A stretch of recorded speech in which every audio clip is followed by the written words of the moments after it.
in the middle of the metaphor of the candle. What is a metaphor? I don't know what it's for, but it's very high. It's very meta. Okay. So Aaron Cohen is... So we said you have to have some meshicha. Meshicha, the anointing, or the... I don't know how else you would say it. It's spreading it over the... There's a word in English. There is, for sika. There has to be a word in English. Not preempt, prime. You have to prime the wicks. Okay. Oil in it. So, but the idea is that you're coating it from the outside. So when you coat it from the outside, that allows the fire to enter, the flame to catch hold, or the oil to enter inside. ובריבוי השמן ישהה יותר אחיזת האור, דהיינו כל מה שמרחיב יותר ההתבוננות ומכניסה בעמקי הלב, היא אחיזת האורות האלוקות, להיות לה רצון להשם לבדו בבחינת הסתלקות, תמיד בקרירות, לא יכבה ולא ישונה בשינוי העתים. The more oil then, now, if you've already coated the wick, and we said that in the Tanya, he explains that that means to do good deeds. But then... No, actions. Mitzvot. Mitzvot create the coating. So where does the oil come from? What? The oil is what you meditate on. It's what you learn. Okay. It's thinking of Hashem. It's thinking of godliness. Thinking of beyond your 2 centimeters. Okay. Going beyond your nose. Looking a little bit further into the future. A little bit further into what life is about. What am I using my life for? Life is about helping other people. By the way, yesterday somebody wrote, most people don't learn the Alter Rebbe's laws of Torah study. Okay? Most people don't know that it even exists. Most people don't even know that it exists. Okay? So they're very surprised to learn that the Alter Rebbe has a very strict picture of how important it is to learn. What? That was the first thing? No, Bichot Ne'anim was the first thing. Bichot Ne'anim was first. Okay.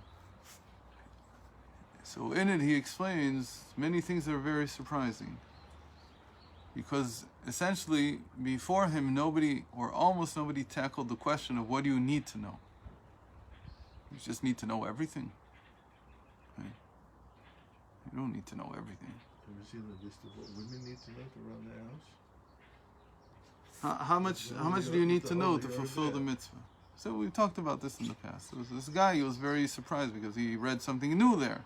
Yeah. And basically the Alter Rebbe says at any moment that you're not learning Torah, you're wasting your life. We know that. I get guilty every time I do something that's not So I wrote to him that was in the Alter. That's from the purely halachic standpoint. But the Alter Rebbe himself writes in other places that's not how you need to run your life. Because what is he saying? Call it the Torah Shabbat Perah, call it something else. I don't know. What does he say? That in our generations, the main thing is Gmilut Chasadim. It's not Talmud Torah. In fact, he ridicules. But there's a mitzvah. There's a pidgam. A super mitzvah, what a mitzvah. He said So that. if you're not learning It's Torah, not that because you're simple. busy learning helping a zurot. Yeah, but it's much more than that. But if you're not, Okay, but if it's you're much not more learning than that. Torah because you're busy reading what happened to the what's it called, the lost and self. That for sure, but I didn't say that it's that anything else. I said Gmilut Chasadim. And he even ridicules the people who think that they're going to get to the level.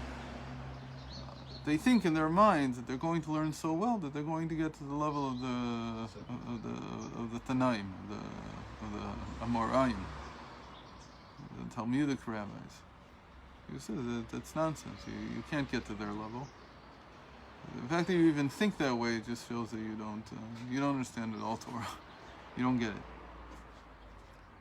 So it's true that his statement is very clear in the laws of Talmud Torah, but in practice, that's not how people worked. In fact, the Rebbe has a lot of very harsh letters towards people who stayed in the base medrash and didn't go out to do mitzvah. People who stayed in the base medrash and didn't or did? And did not go out to do mitzvah. It's very, very stark about it. Didn't God do it ever? It doesn't matter ever. At this moment, he says it's better for me to stay in here. He says it's not better for you. This is hot water. Yeah, I wasn't able to find anything for you. It was in the freezer. Thank you. Ice cubes. Your wife told me. So anyway, so he says the more hisbonenus there is, the more oil, the more you have Torah to think about, and the more the oil enters into the wick itself. And since the wick itself is like the body, it's the body itself. That's why the body itself without mitzvot is like naked. It's like the wick that's not been put into oil.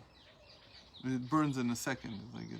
So if a person who doesn't have mitzvot and he sits down to learn, especially in our generations, he's quickly burnt. He's consumed. What sort of mitzvahs are you talking about? Or Everything. Taking care of Everything, but the main thing is Gemilut Chosadim.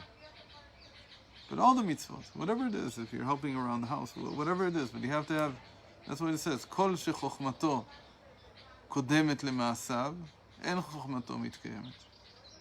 Anybody who's... פרקי אבות. וכל שמעשיו מרובים מחוכמתו, חוכמתו מתקיימת.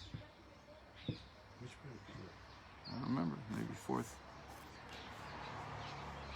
So a person has to have a tremendous amount of learning, but he also has to have a tremendous amount of good deeds. And then the learning, he says, transforms the will to become the higher will. להיות הרצון להשם לבדו. בבחינת הסתלקות תמיד. And in the metaphor, this is the flame that's constantly rising. And it's rising in a good way all the time, and it's lighting everything up. לא יכבה ולא ישנה בשינוי העתים, and nothing can move it. וכל מה שיתמאה את השמן תכבה במהרה ביותר. But then, if you don't increase in contemplation of Hashem, which is the oil, and you have a small amount of oil, so it quickly extinguishes itself. The wick goes out. וכשהאור מעט מזר יכול ריבוי השמן לכבותה. And he says even in such a case, if a person has a small thin flame, and it's very weak, and you add too much oil, it can also extinguish the flame. What does that mean? והיינו כשאין לו רשפי אש כל כך, והוא מרבה בהתבוננות במוחו לבד. So he doesn't have any excitement in his heart. It doesn't cause any change in his passion for Hashem. It's just cold meditation, cold thinking. So that type of thinking, it puts out the flame. Automatic pilot. Why automatic pilot? You get up and you daven, you say the words. We're not talking about davening, we're talking about contemplation. But you're supposed to be contemplating whilst you're davening, or before you're davening. So thinking about what you're saying. That's also true. It's also during davening. But in general, it's I don't know why would you call it automatic though? You still have to think. No, he thinks, but it doesn't awaken anything in his heart. He remains cold. There's a lot of people that think and they're able to. It's almost like to say it like this: that when you're thinking, while you're thinking itself, it's very hard to think of Hashem. But every once in a few minutes, you come back, and then you have a passion to return to Hashem. That passion, that light, that flame, that strengthens. He calls it rishvei esh. And then Tanya explains it. He says that's the passion that a person gets from learning. That if there's no passion, then learning more is not going to make it any better. It's actually going to make it worse, because it's cold. וכל שיתרבה השלהבת, צריך ריבוי השמן ביותר, שיחלהו האור. So the more, the stronger the flame, so if a person has a lot of passion, he needs a lot of contemplation. He needs a lot of Torah. ועניין הכיליון של השמן הוא כשהלב, בחינת פנימיות, רואה השגה אלוקות, כמו שהוא באמת למעלה מהשגתו. זהו כיליון וביטול להשגה. So he says, now what does it mean that you're consumed? So people think to be consumed means that I'm running around like a Michiganer because I'm so consumed with love. And that was the big deal in the second generation of Chabad, when the split between Strashela and Chabad happened. Right? Because Reb Aaron claimed that everything needs to be passionate. And he was like that. He was very, very passionate. He was, the Alter Rebbe loved him like a son. He said, you said, I have two sons, the Middle Rebbe and Reb Aaron. Reb Aaron was a little bit older. But the Middle Rebbe argued that passion is fine if it happens spontaneously. But being consumed doesn't mean passion. Meaning, don't equate the two. To be consumed, meaning the wick here being consumed by the flame burning on top of it, doesn't mean that the person should be in a state of berserkness, like going crazy with passion and love. He says no. He says here very simply. He says bitul hasaga, meaning that I stop seeing the world the way that I see it. It's intellectual. It's intellectual passion, but it's passion. Meaning the kilayon here, the consuming of the heart, is that the heart stops seeing things the way that it does. What do we mean? It stops seeing things the way that it does. That, for instance, every time it looks at a candle now, it sees this metaphor. It's not consumed by the candle itself. You no longer see the candle for the candle. You see it for what it really represents. You see food for what it really represents. You see people's difficulties in life for what they really represent. Okay. Like the Alter Rebbe says many times, everybody said this in Chassidus, you should be davening, you should be praying not for yourself, but for the Shekhinah. Somebody would say, what kind of denial is that? It's not a denial. I understand fully well what's happening to me, but I understand that its meaning is far beyond my personal life. And so I'm not just praying for myself, I'm praying for the Shekhinah, I'm praying for the Divine Presence, which is suffering. It's suffering with me, because it says, B'chol tzaratam lo tzar, that in all their suffering, He suffers too. Who's the He that suffers? It's the Divine Presence. So it says you see the world, the same world, but what is consumed is your old understanding. It's still the same world. It's just that it means something entirely different. You've sublimated it. You've taken up to the next level, where it all has spiritual meaning. Okay? And you don't leave it just at the physical level. So when a person sees food, so food's very important. We don't say don't eat. But he sees it as the opportunity to sustain life. That's what he sees, not as a source of his pleasures in what he eats. He sees it as something else. He understands what it really means. In a certain sense, he sees it like a doctor. Like a doctor sees food. But he can see it even more. He can see it as a gift from Hashem and many things. That's what it means to be consumed. The way it really is. He sees the divine in everything as it is beyond his normal way of understanding things. That's what it means that the oil is consumed. Okay, I talked about the wick before, but really he's talking about the oil. That the oil is burnt every moment. The oil, as we said, was the contemplation, was what you were contemplating about. וכל מה שהלב רואה יותר בפנימיותו מצד אור רב שנתגבר, צריך ריבוי שמן ביותר שיהיה מה להתבטל. So the more a person is passionate about godliness, the more contemplation, the more oil they need.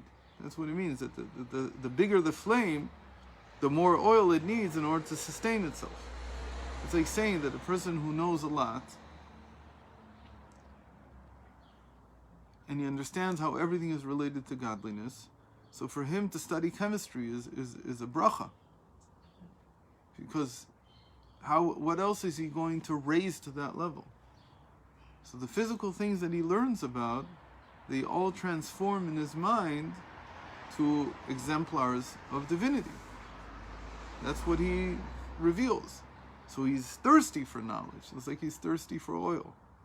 Of course, he's also thirsty much more for Torah. But anything that he touches now is going to be transformed into oil. Everything turns into fuel for this, for burning the understanding, for like consuming the previous understanding that I had. Okay. You also learn a sugya in the Shas, and you do the same thing to it. You consume it.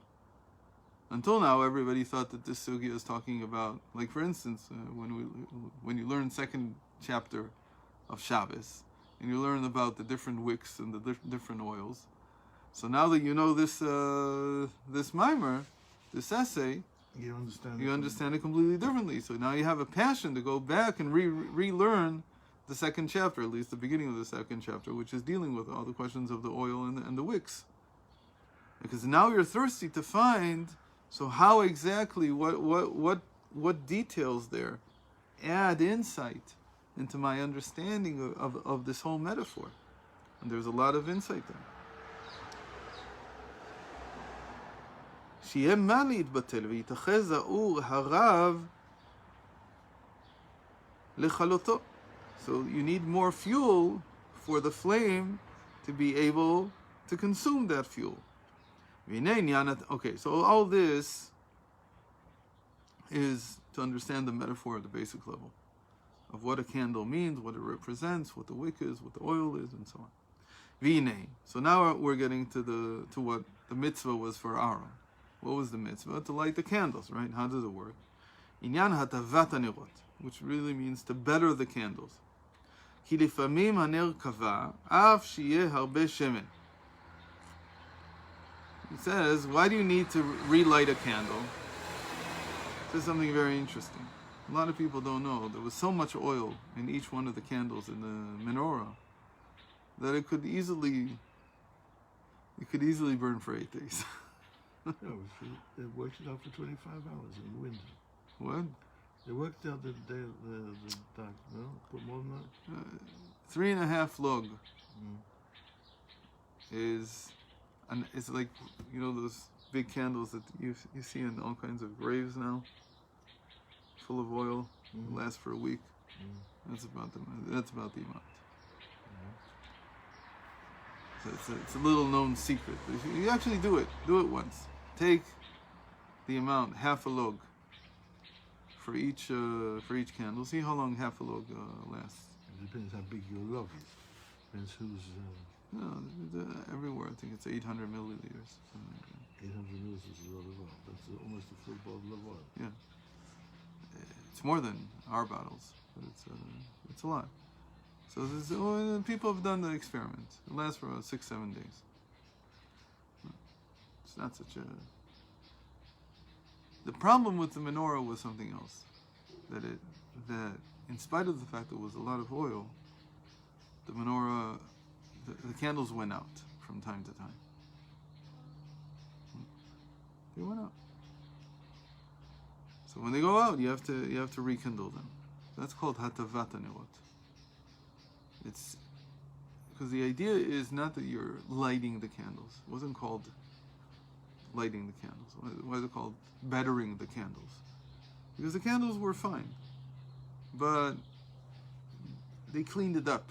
They made it better. I mean, it wasn't that it didn't have the power to continue to burn. It had enough fuel. The wick was good. Everything, but from time to time They cleaned it. They cleaned everything. They cleaned the whole kind of thing out. I don't know about the oil that was in it, whether they retained it. I don't know whether you have to. I don't remember. They added to whatever was there, but it doesn't prove anything. I think you're allowed to keep it from day to day, and it makes sense because there was so much oil in it. That anyway. So what he says, what causes a candle to go out? Which was the main problem with the menorah. The candles went out. That made the cups very, very large. Yeah, it's pretty big. Yeah, something like this. כי לפעמים הנר קבע אף שיהיה הרבה שמן. Sometimes the candle goes out even though there's a lot of oil. Why? כגון כשהוא במקום חושך של בור וחפירה עמוקה בקרקע, שאין אוויר שם. It says if for some reason there's not enough oxygen, right? If there's not enough air, then it goes out.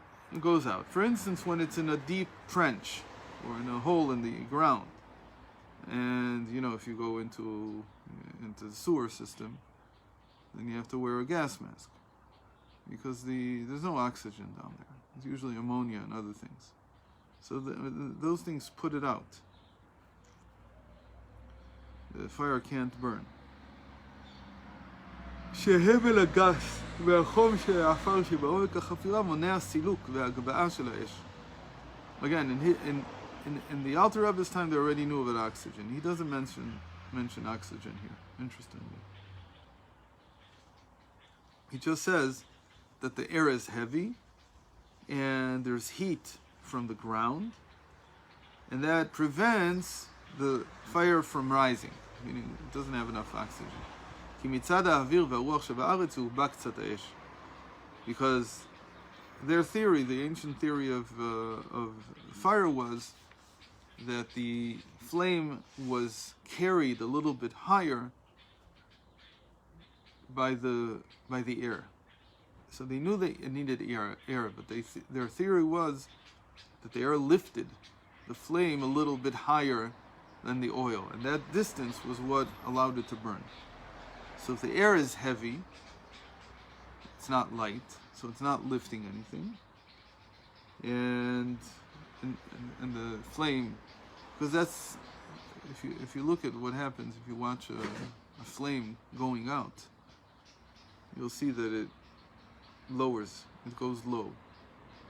It not just gets smaller, but the whole flame goes lower and lower on the wick until it touches the oil itself, and then it's extinguished.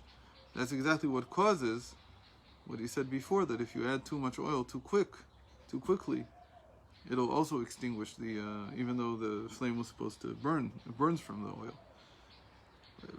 In principle, that's what the wick does. It's true that the wick creates a distance so that the flame is not touching the oil itself.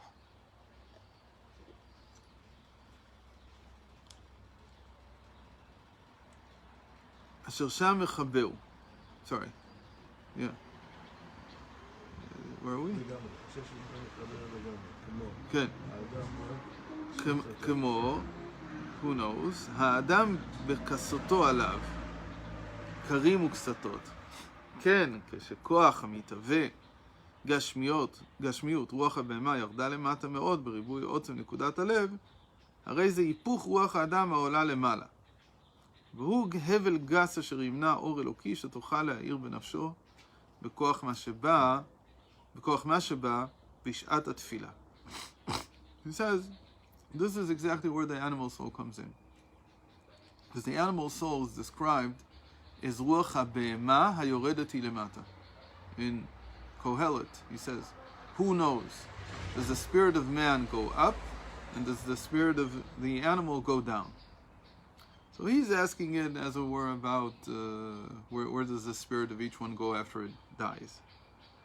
But from that you learn that the question was, is it in death as it is in life? So in death, what do I see? In life, what do I see? I see that the spirit of the animal is to go down, and the spirit of the human is to rise up. So from that you learn that the animal soul in man causes our spirit to go down. It causes depression. That's basically what it means. Behema daka is like a behema bedikaon. It's not the same word, but it sounds the same. You can affect it to become your slave. Okay, but like all slaves, like all servants, it's always downtrodden. You can't make it jovial. You can't make it light. It's never going to become a comedian. That's not going to happen. Meaning, in a certain sense, comedy is always divine in some sense. It's always lifting up. It's lighter. So it comes from the human part of the psyche. That's why you tell the joke before you start learning To lift, connect people to something higher.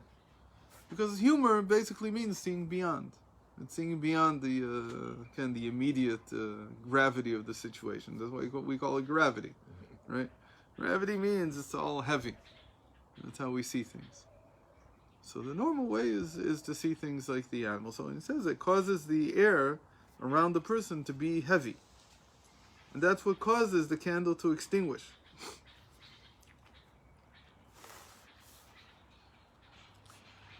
But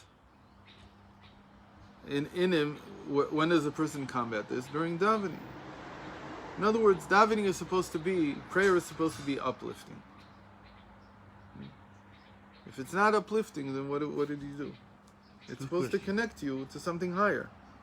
So if all you do during prayer is remember how terrible your situation is, so it's not uplifting. It doesn't do much for you. That's why, the non-Jews who have spirit, they sing like a gospel choir in the middle of their prayers. That's a good thing. It's a very good thing. Why don't we do it? We do it a little. Because we're also contemplating. We can't make it all into one big song. That won't work. But we have songs from time to time. That's why a person who davens with isbonenus, with the contemplation, he also davens with the nigun. He also davens with music.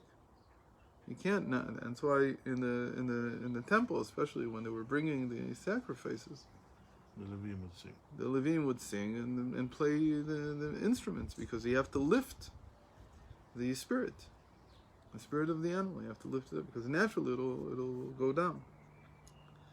So that's what happens during prayer, that the spirit is lifted and it becomes the divine spirit. ואם תאיר קצת מהרה, תכבה מפני שאין אוויר ורוח צח, היינו הפשטת האהבות הרעות, כי אם יש לו ההפקרות והביטול מענייני העולם הזה. שלא לחפות ענייני עצמו, הב, להיות ליבו נמשך אחרי השם. He says, but if you're not able to detach yourself from the needs of the physical body, and everything you look at is only your affinity for negative things. So he says that prevents the spirit from lifting. The light air that happens, he says it happens naturally. When you're davening, the davening is built in such a way that naturally it causes the lightness of the divine spirit in the person to rise up. But if you're so attached to your material needs, so the animal soul takes over and everything becomes heavy. So you have to sublimate the negative affinity, materialistic affinity that you have. You have to abstract it into something else. So you have to be, in the end, the hefker, the bittul minanei olam hazeh. You have to feel like you're desolate. You're like, be how it may. Doesn't matter to you. The material is however it is. If you're worried about the material when you're davening, then you destroy your davening.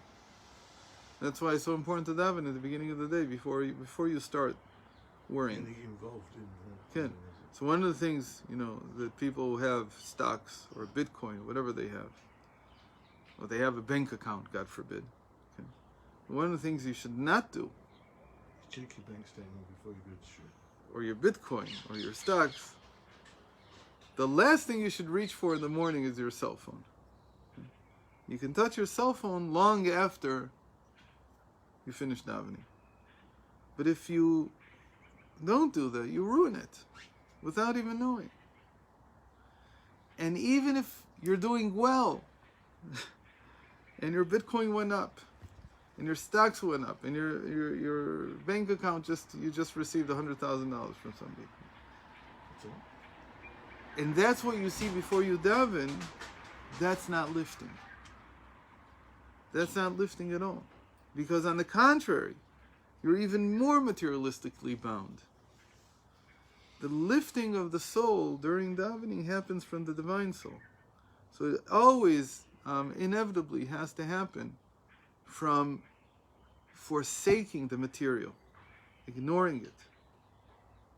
You can't really lift yourself without doing that.